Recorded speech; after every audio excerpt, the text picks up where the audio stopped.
Chosen one, stop everything you are doing right now and lock your eyes on this message. That ache you carry, the one that surfaces without warning, the one that has no clean explanation, I need you to understand where it is coming from. Archangel Michael has been standing at the boundary between your world and the world where she now lives, carrying something she has been trying to reach you with for longer than you know. And today, the boundary opened. The enemy has been working overtime this week for one reason and one reason only. He knows that if you receive what your mother has been asking heaven to release to you, the grief he has been using as a weapon against your forward movement becomes powerless. He cannot afford for you to hear this. That is why the resistance has been so heavy. That is why the last 72 hours have felt like walking through something thick and invisible that you cannot name. It all shifts today. The confusion about your direction, the guilt you carry in silence, the moments where you wonder if you honored her enough, it ends here. Not because of luck, not because of coincidence, because you pressed play. You did not find this recording by accident. The algorithm did not bring you here. Archangel Michael did. This is a divine appointment written into the architecture of your life before you were born. You are not wandering, you are arriving. Stay until the last word of this message, because in the next few minutes, I'm going to hand you the exact message your mother has been carrying for you from the other side. I am going to expose the specific lie the enemy has used to make you feel separated from her love. And at the end, I'm going to give you a decree that seals your connection to her intercession and activates everything she has been asking heaven to release into your life. Do not click away. Your mother has been waiting for this moment. If you leave now, you walk out of the room right before she speaks. I know what the last 72 hours have felt like. The silence has not been peaceful. It has been heavy, like the quiet after something breaks. Maybe you were lying in bed last night, staring at the ceiling, and something pulled your memory to her without warning. A smell, a song, a thought that arrived uninvited. And with it came that wave. Not just grief, but something that felt like guilt, like unfinished business. Or maybe you were in the middle of an ordinary moment this week, doing something completely routine, and you felt her presence so close it stopped you. And just as quickly as it came, it was gone, and you were left standing there wondering if you imagined it. You feel suspended between two worlds, honoring her memory while trying to live forward, loving her while carrying questions you were never able to ask. And in that suspended place, the enemy has been planting a very specific lie. He has been whispering in the language of your own thoughts, which is why it sounds so convincing. He is telling you that the distance you feel from her is your fault. He is replaying that moment. Maybe it was something left unsaid at the end. Maybe it was a period of distance between you before she passed. Maybe it was simply that you were not there when it happened. The accuser is taking that moment, whatever it was for you, and telling you that because of it, something is broken. That she left with a wound you caused.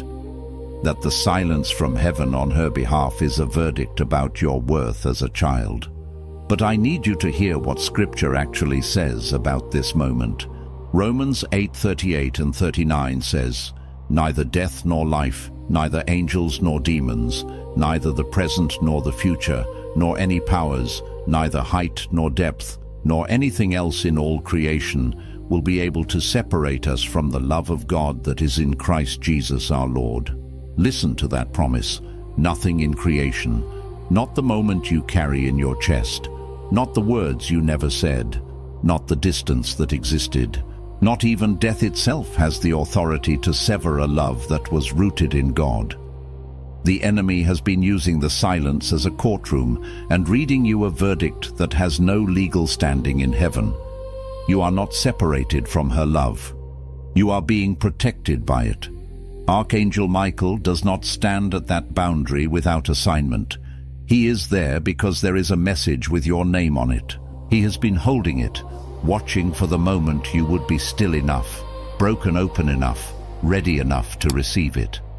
The ache you have been feeling is not the weight of abandonment. It is the weight of proximity. She is closer right now than she has been since the day you lost her. The heaviness is not punishment. It is pressure. It is the sensation of a door being pushed open from the other side. You thought the grief was pulling you backward. But let me reframe your reality right now. The grief was the preparation. Every moment this week where you felt her absence so sharply that it brought you to your knees, every morning you woke up and remembered before you were even fully conscious. Every time you drove past something that reminded you of her and had to pull yourself together, those were not setbacks. That was your spirit being made ready. That was heaven clearing the frequency so you could finally hear what she has been trying to say. She is not begging because she is in pain. She is begging because she has seen what is coming for you, and she needs you to know you are not walking into it alone. Some messages confirm what your spirit already knew. If something just shifted inside you, that is not emotion. That is activation. And what comes next matters more than what came before. The inner sanctum exists for exactly this moment in your journey. 365 days of divine transmissions delivered to you every single morning. A prophetic word, a decree of authority, a scripture weapon, and a prayer assignment written as if God is speaking directly to your situation. It also comes with the silent war, a spiritual attack diagnostic that reveals exactly where the enemy has been hitting you and gives you the counter prayer for each assault. Plus, the Midnight Watch, 30 prayers designed for the 3 a.m. hour that most chosen ones are already waking up to, but do not know how to use. The link is in the first pinned comment, but it will not stay there forever. What she carried was not the harsh glare of judgment, but the soft, unwavering luminescence of pure sight. It was not a cosmic balance sheet tallying your missteps, nor a ledger detailing the times you stumbled or diverted from the path she might have envisioned for you. Instead, what your mother has been holding tenderly, steadfastly, in that ethereal space where her eternal world now brushes against your earthly reality, is something far more profound than the general, benevolent well-wishing we often attribute to departed loved ones. It is something utterly specific, a precisely calibrated truth that resonates with the deepest chambers of your being, and it is far more personal, more intimately yours than you have ever dared to believe you deserved. She has been cradling the pristine truth about who you fundamentally were to her, a radiant, whole version of yourself that in the shadows of your own self-doubt or the complexities of life, you could not fully perceive. Imagine her as a divine mirror, reflecting back to you the purest essence of your soul, the blueprint woven by the Creator, which she, with her spirit-led eyes, always saw clearly. This vision remained undimmed, even in those prolonged seasons when you felt most obscured, most hidden from yourself, perhaps even intentionally withdrawing from the light. And the profound, strategic reason why the adversary, the enemy of your soul, has deployed such relentless effort this week to erect invisible barriers, to whisper doubts, to create distractions that have tirelessly worked to keep you from engaging with this very message, from entering this sacred space of revelation, is precisely this. The very instant you consciously receive, truly take into your spirit the unconditional, unfiltered truth of what she sees and has always seen in you, the entire fortress of shame that he meticulously constructed, brick by agonizing brick throughout your life, collapses into dust. It is a strategic strike against his core weapon, the very foundation of his strategy against your identity and your purpose. You must, with every fiber of your spiritual discernment, comprehend the insidious modus operandi of the accuser. He is not a clumsy assailant. He does not approach you with transparent, easily debunked falsehoods that could be instantly recognized and dismissed as lies. Oh no, he is far too cunning, far too sophisticated, a master of psychological and spiritual warfare. His method is far more subtle, more corrosive. He comes to you armed not with inventions, but with your very own memories, with the raw material of your lived experience. He selects a real moment, a tangible conversation, a palpable absence, a resonant silence, moments etched into the landscape of your past, and he becomes a masterful, malevolent editor. He does not fabricate the facts. He leaves the factual occurrences completely intact, utterly unassailable. What he ruthlessly alters is the meaning, the verdict you derive from those facts. He allows you to recall with perfect clarity exactly what transpired, every word, every look, every void. But then, like a sinister narrator, he dictates to you what it means. He has been relentlessly whispering into the quiet corners of your mind, implanting the insidious narrative that what transpired between you and your mother in this life implies an insurmountable spiritual debt, a cosmic obligation that, in his cruelest twist, her passing has rendered eternally unpayable. He has been a relentless persuader, convincing you with chilling certainty that her transition to eternity closed the account, sealed the ledger irrevocably, before you could ever hope to settle it. And most agonizingly, he has convinced you that the profound, beautiful love that existed between you now hangs perpetually under the oppressive, suffocating shadow of that imagined, unresolvable debt, a love tainted by guilt and regret. This is his masterpiece of deception, designed to paralyze your spirit and keep you from your rightful inheritance. But hold fast to this immutable truth, for here is precisely what the enemy, with all his dark power and deceptive prowess, cannot touch, and has never in any realm been able to touch.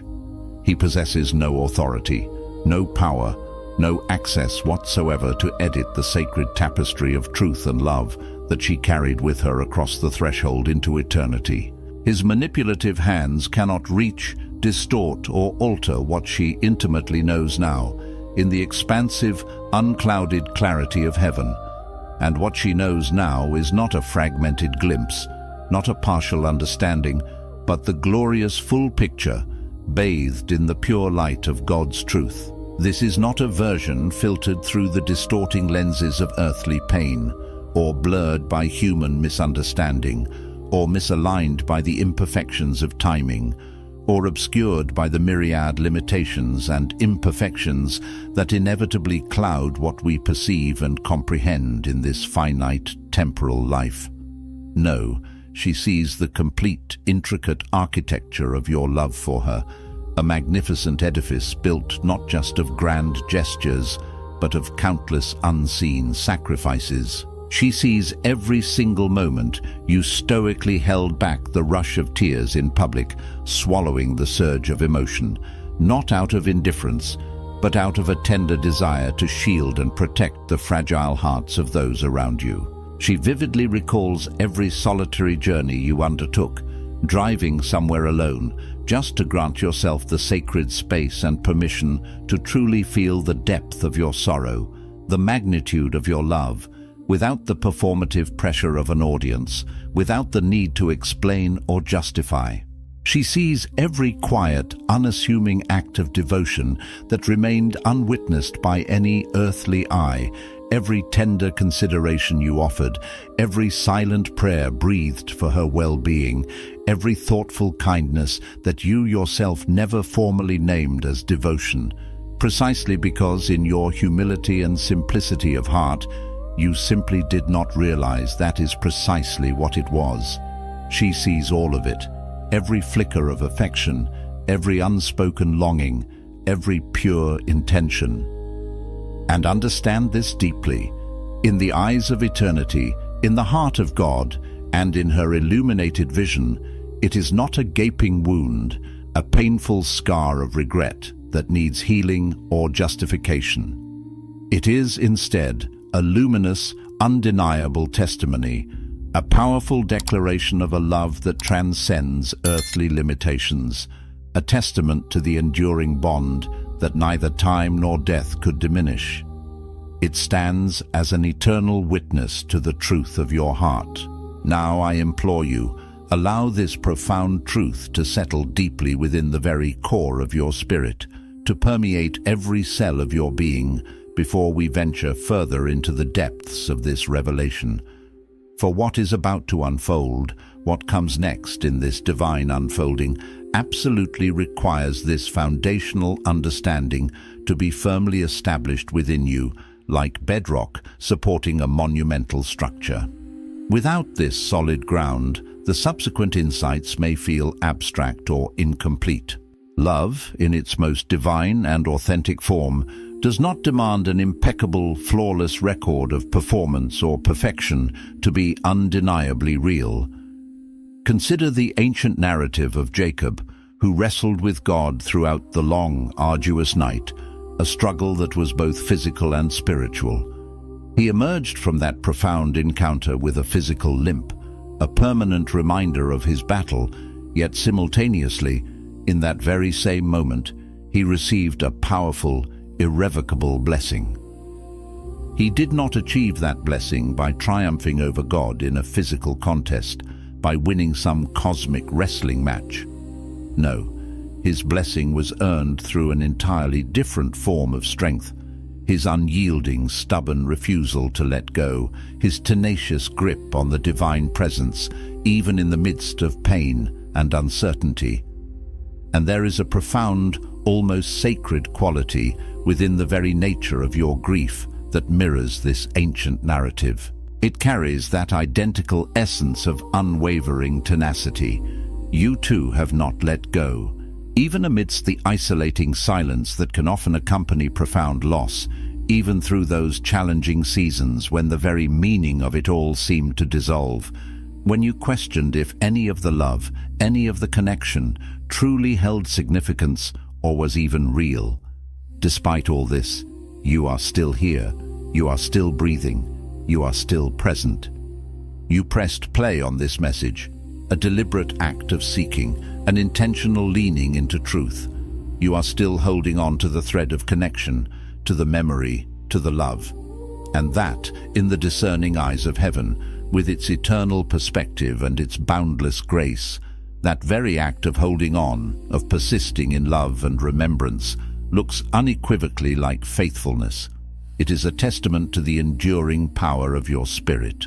But now, prepare your heart and mind, for we are about to delve into a stratum of understanding that goes far deeper than what we have explored thus far, peeling back layers you may not have known existed. And I urgently need you to stay with me through this next crucial insight, to resist the natural impulse to withdraw or turn away, because this, my beloved friend, is precisely the point where many souls, standing on the very precipice of a monumental breakthrough, often inadvertently retreat, just before the full light of revelation bursts forth and transforms their reality. This is the pivotal moment. The profound, often suffocating guilt you have been shouldering, the invisible burden pressing down on your spirit, is not, in its entirety, solely about your mother. Nor is it exclusively tied to the complexities of your relationship with her. Certainly, a significant portion of that weight originates from that sacred bond, from the natural regrets and unanswered questions that grief inevitably brings. However, beneath the immediate, discernible layers of sorrow and longing for your mother, there lies a deeper, more ancient grief, a grief that has resonated within you for a far longer span, quietly humming beneath the surface of your conscious awareness. This is a grief specifically centered around a cherished, authentic version of yourself, a radiant, truer self that, through various circumstances and perhaps even self-protective mechanisms, you have never been fully able to honor, to fully embody, to fully express in the world. She, your mother, possessed a unique, almost prophetic gift for seeing that particular version of you. In fact, She may have been one of the rare, precious few individuals on this entire earth who ever truly did see it, who recognized that nascent, unadulterated essence before it was shaped or shadowed by the world. And when she transitioned, when she embarked on her journey into eternity, you did not merely experience the devastating loss of her physical presence, the aching void of her companionship and counsel. You also, tragically, lost your primary witness. You lost the one person whose unwavering love, whose profound belief in that particular authentic self made you feel unequivocally that that glorious version of yourself was not only real, but profoundly valued and truly possible. And in the unsettling vacuum of her physical absence, without her here to consistently reflect that radiant image back to you, to reaffirm its existence and its beauty, you began, subtly at first, then with increasing intensity, to doubt that it had ever existed at all. The very foundation of your internal validation began to crack. This, precisely, is the insidious genius behind the enemy's targeted assault. This is why he launched a precisely aimed attack, using her physical absence as his weapon, rather than resorting to mere generic discouragement, which you might have easily shaken off. His strategy is not haphazard, it is cunningly precise, a surgical strike at the core of your identity. He understood, with chilling accuracy, that by removing the external witness to your truest self, the one who held up the mirror of unconditional love, he could effectively make you question, and ultimately dismantle, the internal testimony of your own worth and authenticity. And for a painful, protracted season, his strategy, regrettably, succeeded. You began, almost imperceptibly at first, to shrink back, to retract into a smaller, more contained version of yourself. This was the version meticulously constructed around the perceived needs and expectations of others, carefully tailored to what others could tolerate, what felt safe enough to ensure you wouldn't face rejection or judgment. It was a self built for survival, not for flourishing. And in the years that have followed, you have been silently, stoically existing within the confines of that diminished version, grieving her profound absence in a solitary, unspoken anguish, not fully comprehending until perhaps this very moment that a significant, poignant part of what you are truly grieving is not just her, but the beautiful, unexpressed, authentic self that she saw and held sacred within you. You are grieving the loss of you. Coming up in just a precious moment, a profound revelation awaits, a specific spiritual endowment that she, from her vantage point in the eternal realms, has been actively, passionately, and ceaselessly asking heaven to release directly into your waiting hands. But before we can fully grasp the magnitude of that divine gift, before we cross that threshold, you must first comprehend the deeper, often unconscious reasons why you have been, metaphorically speaking, circling this significant door for such a prolonged period, sensing its presence, feeling its magnetic pull, yet somehow unable to summon the courage or clarity to simply walk through it. There's a pattern, an invisible tether that has kept you in this preparatory phase. That deeply ingrained pattern, that invisible blueprint influencing your very perception of self, has a profound and ancient name: inherited identity. What you profoundly received from your mother was not merely the warmth and comfort of her love, as precious as that was. It was far more comprehensive. It was an intricately woven framework, a foundational permission structure for who you understood yourself to be, for who you believed you were genuinely allowed to be in the world. The indelible way she saw you, the lens of her unwavering belief and affection, became, for a significant portion of your life, the very architecture, the internal scaffold, upon which you constructed your own self-perception, your sense of worth, and your boundaries of possibility. And when that vital, supportive structure, that deeply internalized framework of identity, was abruptly and unexpectedly removed from your earthly reality, without any warning, without any opportunity for mental or emotional preparation, you did not simply grieve the poignant loss of the relationship itself, as profound as that heartache was. Far more fundamentally, you lost the very architecture of your being, the scaffolding that had supported and defined you. You have been, in the metaphorical sense, standing amidst the emotional and spiritual rubble of a framework that once held you firmly, that gave shape and meaning to your existence, feeling utterly disoriented, not knowing how to begin the daunting task of rebuilding that internal structure, without the very person who was instrumental in constructing it with you, brick by loving brick, word by affirming word. This is the silent struggle beneath your conscious grief. To truly grasp the profound significance of this, envision it through a sacred biblical analogy. Consider the momentous preparations made when Solomon was tasked with constructing the magnificent temple, a dwelling place for the divine presence. The raw materials, the intricate plans, the vast resources, and even the initial vision had already been painstakingly gathered and meticulously prepared by his father, King David. Solomon did not begin his monumental undertaking from a position of absolute nothingness, of utter lack. On the contrary, he was the fortunate inheritor of an astonishing legacy. He inherited the divine provision, the prophetic vision, the tangible resources, and the sacred blessing that his father had secured through decades of faithfulness and intercession. What was uniquely his task, his divine invitation, was to build upon that foundation, to bring the inherited vision into manifest reality. And that, my dear one, is precisely the divine invitation, the momentous spiritual opportunity that stands before you right now, shimmering with promise. She, your beloved mother, diligently gathered. She fervently prayed. She tirelessly interceded on your behalf, often in the quiet hours of the night when you were unaware. She made countless spiritual deposits into the treasury of your life. And here is the glorious truth. What she carried for you, what she painstakingly cultivated and blessed, did not simply vanish into thin air, dissipate into nothingness, or disappear when she left this earthly realm and ascended into glory.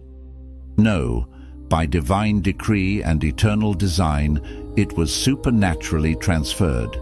It was seamlessly woven into the immutable architecture of eternity, a celestial blueprint for your destiny. It was entrusted into the powerful, ongoing intercession of Archangel Michael, who stands valiantly at that sacred boundary, carrying her name, her specific requests, and your very assignment upon his mighty heart.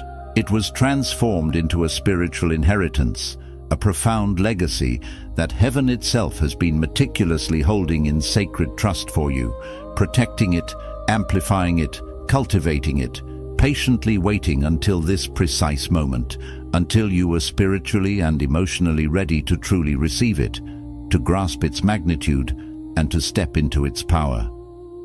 It has been held secure, anticipating your readiness. You are ready now. Every sign, every whisper of your spirit, every alignment of circumstances points to this truth. That, unequivocally, is why this specific day exists, why this message has found its way to you in this precise moment. It is the divine synchronicity of your readiness meeting heaven's release. And this profound understanding brings us to a crucial perspective, a truth that most individuals, tragically, overlook or entirely miss within the vast, often bewildering landscape of grief. It is a revelation, a reframing that possesses the power to transform and illuminate your entire experience of loss, if you are simply willing to open your heart and your mind to embrace it, to truly let it land within your spirit. For, contrary to common perception, grief is not merely evidence of loss, a stark indicator of what has been irrevocably taken from you. Rather, Grief, in its deepest spiritual essence, is irrefutable evidence of love that currently possesses no accessible, tangible container in your earthly reality. The raw, visceral intensity of what you feel, the profound ache that can sometimes feel unbearable, is not primarily a measure of the void that has been left behind, nor a tally of what was tragically ripped away from your grasp. Instead, understand this. It is a potent, undeniable measure of the immense, extraordinary magnitude of what was originally given to you. The deeper, the more profound, the more all-encompassing your grief feels, the richer, the more bountiful, the more significant was the original deposit of love, connection, and spiritual inheritance that she placed within you. You have, quite naturally and understandably, been treating the crushing weight of this grief as if it were an open wound, a source of constant pain that needs to be cauterized or bandaged. But in a profound paradox, it is actually the irrefutable proof, the sacred evidence of the treasure. It is a spiritual treasure map, exquisitely detailed, that clearly delineates the astounding size and immeasurable value of the divine legacy she meticulously placed inside you, a legacy waiting to be discovered and reclaimed. And the enemy, with his cunning deceptions, has been expertly utilizing the searing pain of your grief as a dense, obscuring smokescreen, a strategic tactic to hide the profound revelation, the golden truth that lies embedded within it. He has kept you so utterly consumed, so hyper-focused on merely surviving the overwhelming feeling of grief, on navigating its turbulent waters, that you have never paused, never truly had the space or clarity to ask the deeper, more transformative question. What is this feeling, this profound grief, actually revealing to me? What hidden messages, what divine truths, what profound insights are encoded within its very intensity? And what it is unequivocally revealing, with a clarity the bow that cuts through all the shadows, is this profound truth. There resides something truly extraordinary within the deepest chambers of your being, something uniquely singular, a divine spark or a specific calling that she knew about with an intuitive certainty that heaven itself knows about with perfect omniscience, and that has not yet been fully, gloriously expressed or manifest in the earthly realm. This is not a vague notion. It is something she prayed over with immense specificity and fierce intention. It is something she perceived, perhaps only as a nascent flicker or a powerful potential, in your earliest, most formative years, and which she, with the foresight of a spirit-filled mother, consecrated and dedicated in prayer, long before either of you possessed the precise language or the conceptual framework to articulate exactly what it was. Understand that her intercession for you was never generic, never a superficial, one-size-fits-all petition. Mothers who are truly attuned to and carry the profound Spirit of God within them do not offer generic, generalized prayers over the destinies of their beloved children. On the contrary, her prayers were precise, laser-focused, deeply personal, and prophetically specific. She called out, by divine inspiration, the very essence of what she saw budding within you, the unique anointing, the specific purpose, the authentic identity waiting to unfold. And here is the glorious news that should ignite hope within your spirit. Those consecrated prayers are not expired. They have not lost their power, nor have they faded into the ether of forgotten wishes. Quite the opposite. They have been actively, ceaselessly building spiritual interest, accumulating divine dividends within heaven's boundless treasury, a celestial account established specifically for you. And what is now surging toward you, what is being released in this very season, is not merely a comforting balm to soothe your sorrow. It is far more potent. It is the powerful, preordained answer to those very prayers, prayers that were uttered and deposited on your behalf long, long before you even became consciously aware that you desperately needed them. before you could articulate the questions they were designed to resolve. They are coming to fruition now. Stay deeply anchored with me through these next words, for what is about to be revealed is the precise, pivotal insight that possesses the power to fundamentally break, to irrevocably shatter, the very cycle of subtle bondage that may have held you captive in your grief for far too long. This is the turning point, the moment of liberation. It is a paradoxical truth, yet a profoundly real one. Most individuals who carry grief as deep and pervasive as yours have, often entirely without conscious awareness or deliberate intention, meticulously constructed a subtle, almost unspoken loyalty to the very pain they experience. This is not a testament to personal weakness or a flaw in their character. On the contrary, it is, in its own complex way, actually a deeply entrenched form of love, albeit one expressed sideways, distorted by the profound disorientation of loss.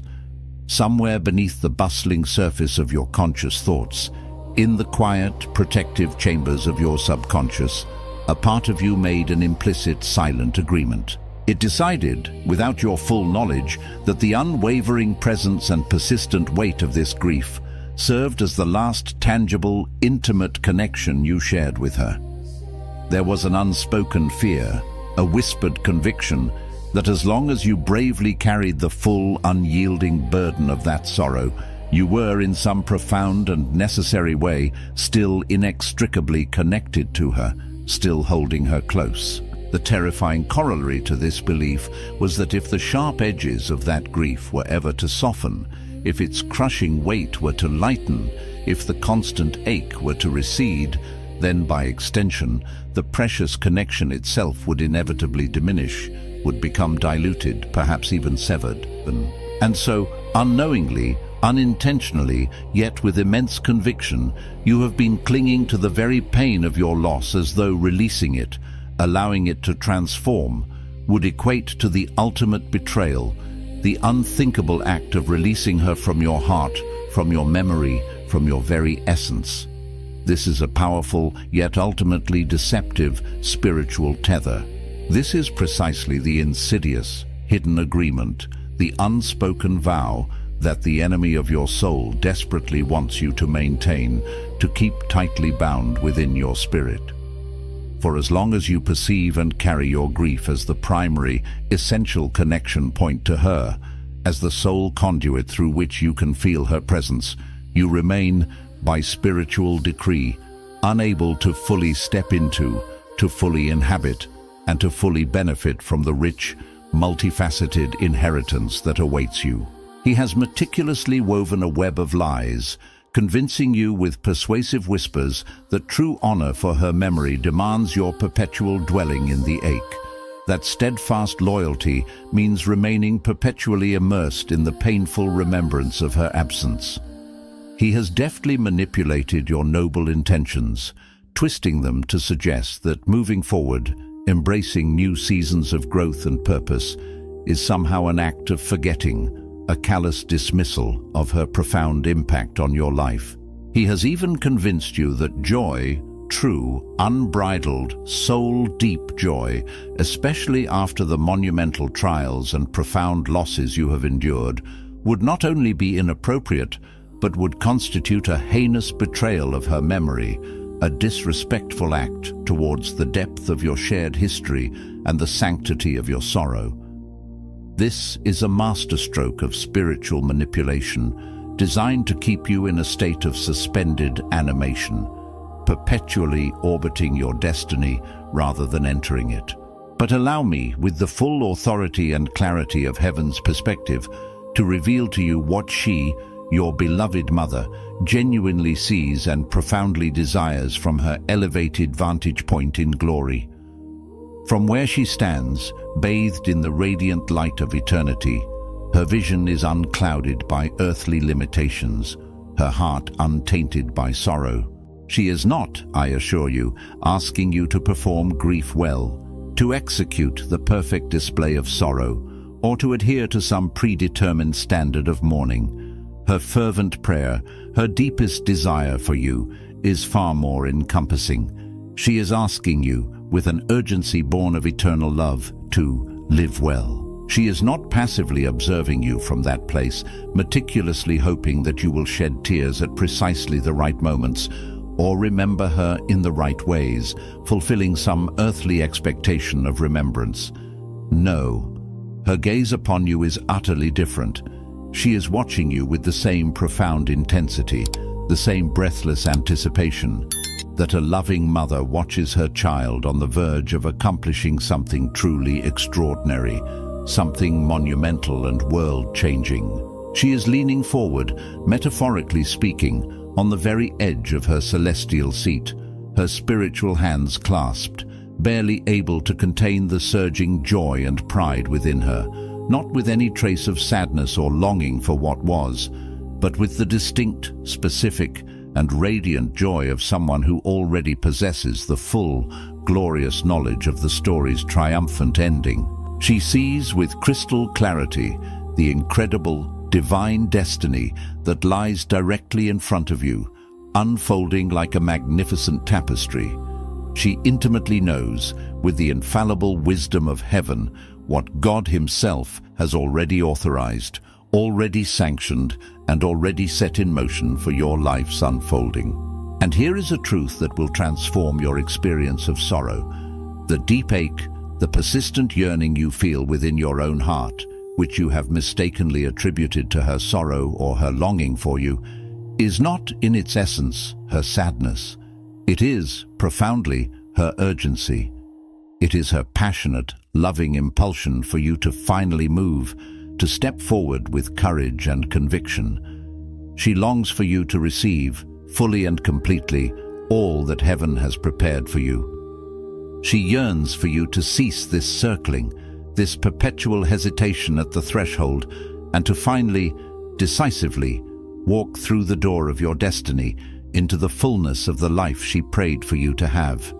And now, with hearts prepared and minds open, we arrive at the culminating, often most challenging, and undeniably transformative part of this divine revelation. This is the truth that will likely reframe, perhaps even fundamentally restructure, everything you initially believed this message was about, shifting your entire perspective on your journey of grief and inheritance. Because here is the unexpected truth.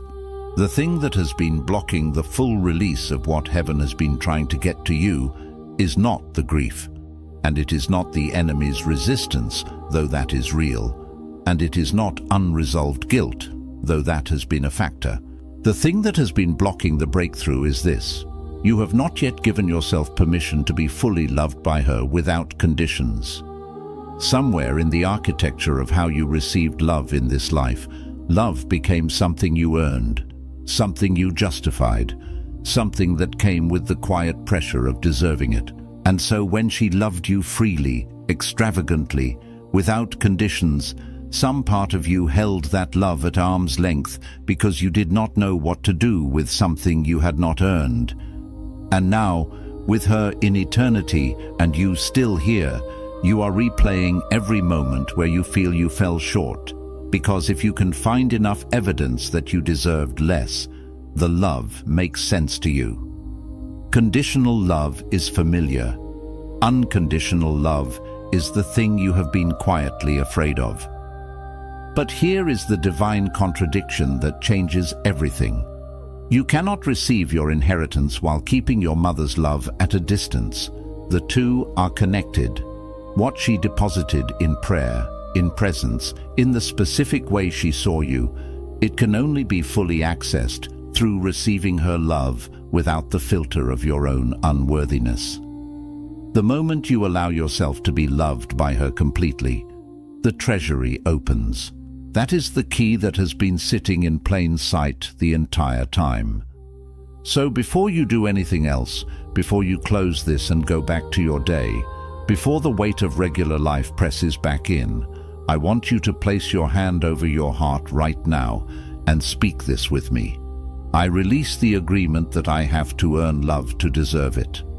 I release the guilt I have been carrying as though it could cancel what she built in prayer. I break every lie the enemy constructed in the language of my own thoughts. I receive fully and without condition the love my mother carries for me from eternity. I receive the inheritance she has been asking heaven to release.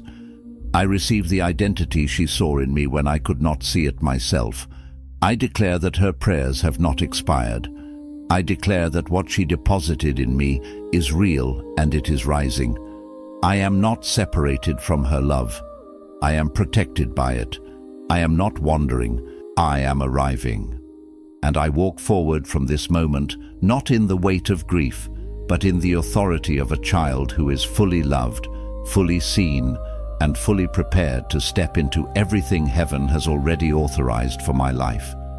If you are ready to stop circling and start walking in what she prayed for, the inner sanctum was built for this exact transition.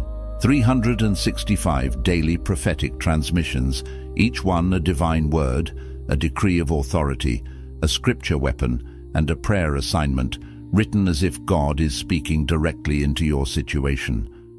Inside you will also find the Silent War, a spiritual attack diagnostic that names exactly where the enemy has been hitting you and equips you with the specific counter-prayer for each assault. And the Midnight Watch, 30 prayers for the 3 a.m. hour that chosen ones are already waking up in but do not know how to use.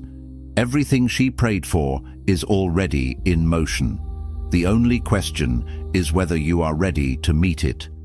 The link is in the first pinned comment. It will not stay there forever, and neither will this window.